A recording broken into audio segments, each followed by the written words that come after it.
বিষয়ে মই আপোনালোকক জনাম গোটেই কেইটা পৰীক্ষাৰ ৰিজাল্ট কেতিয়া দিব সেই বিষয়ে জনাবৰ বাবে মই আজিয়ে সক্ষম নহম কিন্তু কেইবাটাও পৰীক্ষাৰ ৰিজাল্ট আমি কেতিয়া দিম তাৰ বিষয়ে মই আপোনালোকক আজি জনাব বিচাৰিম মই আগতে কৈছো যে পৰীক্ষাৰ ৰিজাল্ট কি হ'ব আসলতে আপোনালোকে মোক সুধিছে আসলতে আপোনাক ডেটটোৰ প্ৰয়োজন কাৰণ ৰিজাল্ট কি হ'ব তাক আপোনালোকে সকলোৱে নিজে জানে সকলোৱে OMR sheet ডাউনলোড কৰি লৈছে পল্লৱ মোহন বৰুৱা আমাক চাই আছে পম্পি তালুকদাৰ তেওঁকো ডিটিৰ কিবা প্ৰমোচনৰ কথা ভাস্কৰ শৰ্মা চাই আছে প্ৰদীপ বৰাই চাই আছে নন্দু পখৰেল তেখেতে চাই আছে আজি এটা ভাল খবৰ দিওঁ মই পাহৰিয়ে গৈছিলো অসমৰ কাৰ্বি আলঙৰ বিনীতা চেত্ৰী 8 বছৰীয়া ছোৱালী ব্ৰিটেইন গট টেলেণ্ট নামৰ অনুষ্ঠানটোত যি ধৰণে প্ৰদৰ্শন কৰিলে সঁচাকৈয়ে মনটো গৌৰৱেৰে উফন্দি উঠিলে অসমৰ টেলিভিছন চেনেলবিলাকতো আজি সেই বিষয়ে ধুনীয়াকৈ নিউজ আহিছে মোৰ টুইটাৰতো মই দিছো ফেচবুকতো দিছো আপোনালোকে চাব কণমানি বিনীতাই কেনেকে হাত সাগৰ পাৰ হৈ আমাৰ অসমৰ ধ্বজা উচ্চ শৃংগত আৰোহণ কৰোৱালে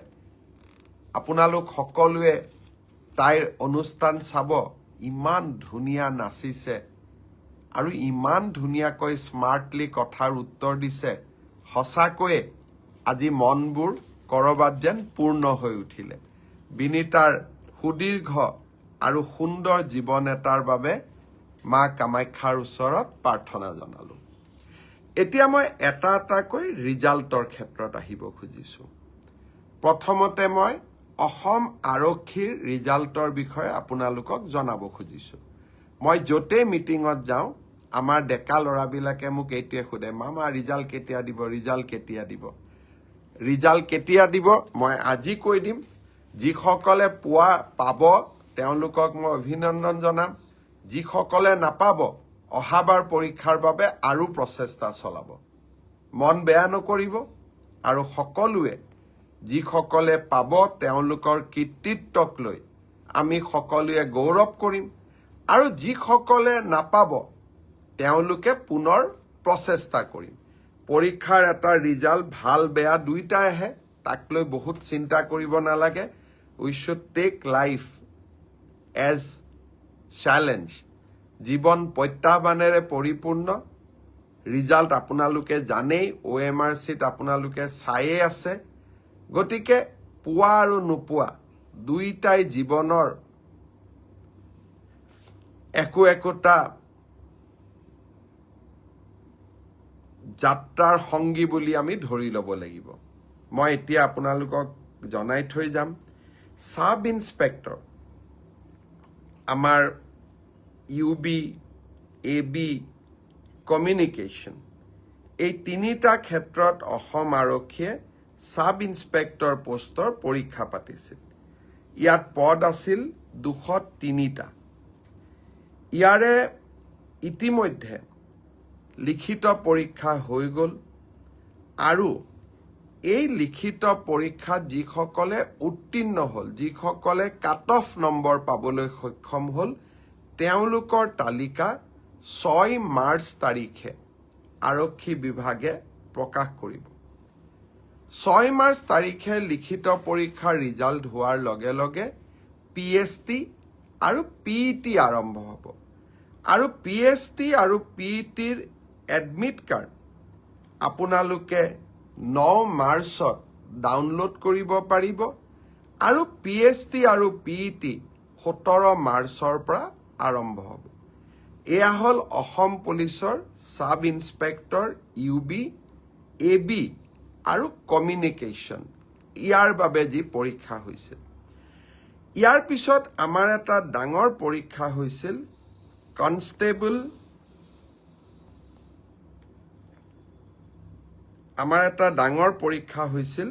সেইটো হ'ল constable UB constable AB, constable communication আৰু sub officer fire and emergency service.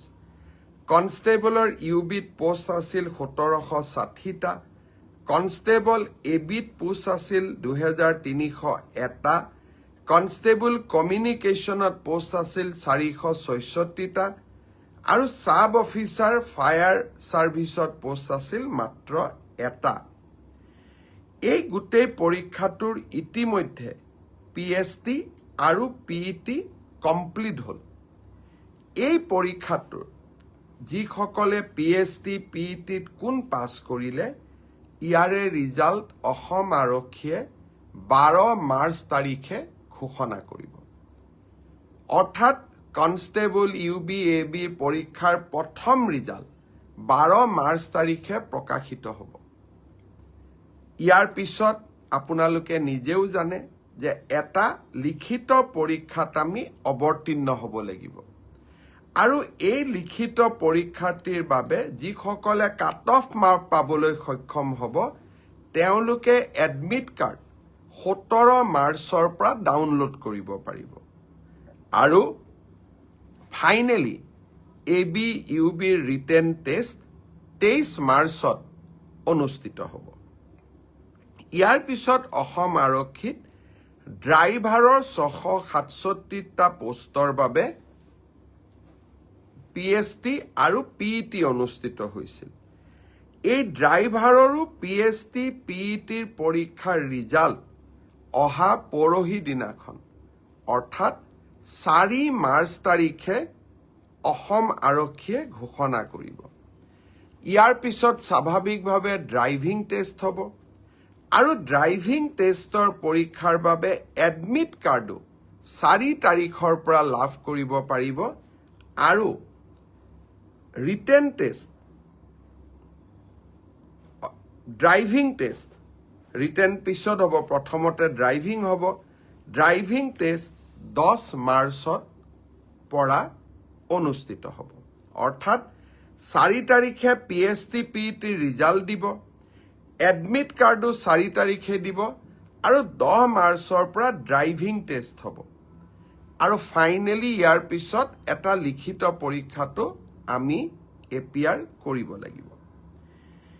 এতিয়া মই আহিছোঁ কনষ্টেবল AB CDO অৰ্থাৎ কামাণ্ডো বেটেলিয়ন এই ক্ষেত্ৰত। ইয়াত পোষ্ট খুব কম আছিল, মাত্ৰ 164টা পোষ্ট আছিল 164, কাৰণ কামাণ্ডো বেটেলিয়নবিলাক নতুন বেটেলিয়ন।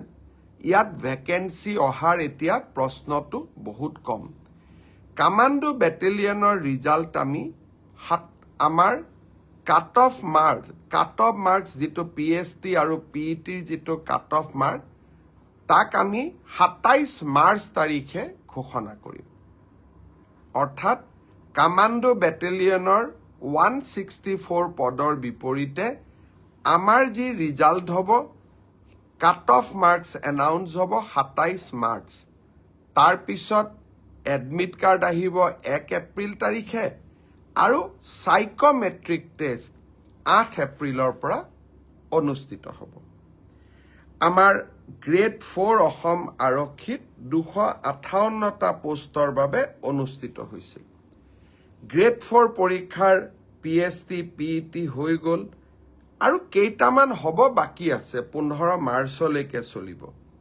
সেই ইয়াৰ PST PETৰ ৰিজাল্ট আমি দিওঁতে কিছু পলম হ'ব, 30 এপ্ৰিল পাবগৈ। এয়া হ'ল অসম আৰক্ষীৰ সম্পৰ্কত আপোনালোকে জানিব বিচৰা তথ্য। ইয়াৰ পিছত বহুত ল'ৰা ছোৱালীয়ে মোক সুধি আছে যে ADRE ৰিজাল্ট কেতিয়া দিব। ADRE ৰিজাল্ট 7 মাৰ্চ শুক্ৰবাৰে আমাৰ গ্ৰেড 3 আৰু গ্ৰেড 4ৰ যি আমাৰ ৰিক্ৰুটমেণ্ট কমিশ্যন আছে তেওঁলোকে ঘোষণা কৰিব। যিমান কেইটা পদ আছে তাৰ বিপৰীতে 2জনকৈ ল'ৰা ছোৱালীক এই পৰীক্ষাত উত্তীৰ্ণ হ'ব আৰু তেওঁলোকৰ মাজত পৰৱৰ্তী সময়ত ৰিটেন টেষ্ট অৰেল অনুষ্ঠিত হ'ব। অৰ্থাৎ লিখিত পৰীক্ষাৰ ৰিজাল্ট গ্ৰেড 3 আৰু গ্ৰেড 4 আমি 7 মাৰ্চ তাৰিখে ঘোষণা কৰিম। এটা পোষ্টৰ বিপৰীতে 2জনকৈ ল'ৰা ছোৱালীয়ে এই লিখিত পৰীক্ষাত উত্তীৰ্ণ হ'ব। শেষৰ নম্বৰটোত যদি বেছি ল'ৰা ছোৱালীয়ে একেটা নম্বৰে পায়, তেতিয়াহ'লে হয়তো 3000 পোষ্টৰ বিপৰীতে মই ধৰি ল'ব কৈছোঁ 6000 ল'ৰা ছোৱালী পাছ কৰিব লাগে, কিন্তু একেটা নম্বৰ যদি বহু পৰীক্ষাৰ্থীয়ে লাভ কৰে, তেতিয়াহ'লে একে নম্বৰ পোৱা ল'ৰা ছোৱালীসকলেও পৰীক্ষাটোত ডেফিনেটলি পাছ কৰিব। অৰ্থাৎ আমি যদি ধৰি লওঁ 50 is a cut off mark, কিন্তু 50 যদি 50জন ল'ৰাই নম্বৰ পাইছে, তেতিয়াহ'লে 50জন ল'ৰায়ে লিখিত পৰীক্ষাত পাছ কৰিব। গতিকে 1:2 বুলি ক'লেও 1:2 একেবাৰে গ্ৰামাটিকেল চেন্সত নহ'ব, হয়তো 2-4জন ল'ৰা ছোৱালীয়ে বেছিকৈও পাছ কৰিব। এডিআৰিৰ পৰীক্ষালৈ তাৰ ৰিজাল্ট কি হ'ব তাক আপোনালোকে জানেই। সেইবাবে মই যিসকলে পাছ কৰিব তেওঁলোকক অভিনন্দন জনাইছোঁ, যাতে অৰেলৰ বাবে তেওঁলোক সাজু হ'ব পাৰে। আৰু যিসকলে পাছ নকৰিব, আমি পুনৰ এই বছৰৰ শেষৰ ফালে নতুন বিজ্ঞাপন দিয়াৰ বাবে চেষ্টা কৰিম। আপোনালোকে আৰু এবাৰ পৰীক্ষাত অৱতীৰ্ণ হ'ব। আৰু লগতে অসমত উদ্যোগসমূহো আহিব। মুখ্যমন্ত্ৰীৰ আত্মনিৰ্ভৰ অসম অভিযানো আছে।